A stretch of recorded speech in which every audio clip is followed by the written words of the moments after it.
Good day everyone, I'm Isolti Madara from BSED English 3B, and today we are going to talk about performance assessment for English language learners.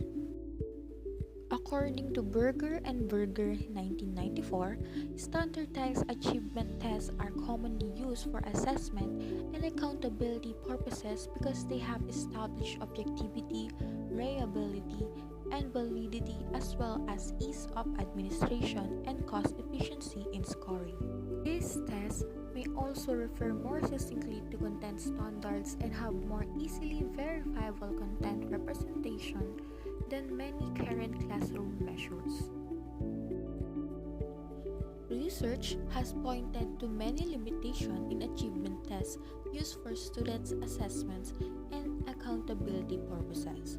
These issues and limitations are particularly serious for English language learners who are often at the lower levels of academic performance distribution.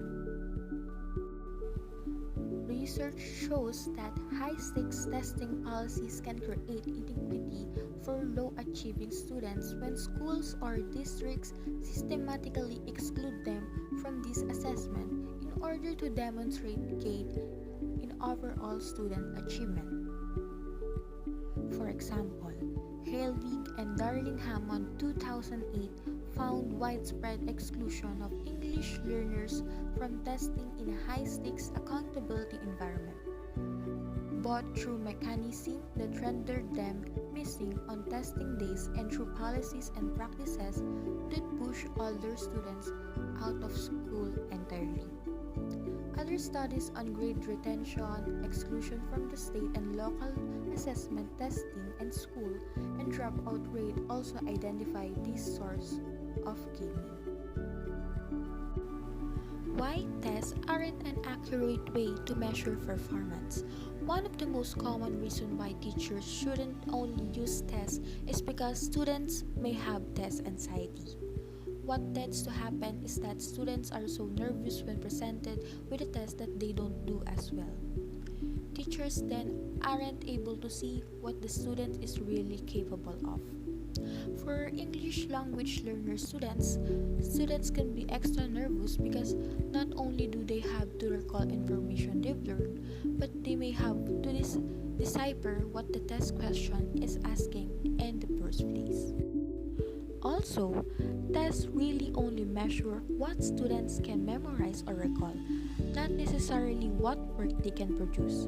For example, if you give a multiple choice test about vocabulary they learned, it really only tests if they understand one meaning of the word and not necessarily whether they understand how to apply the same word in different contexts.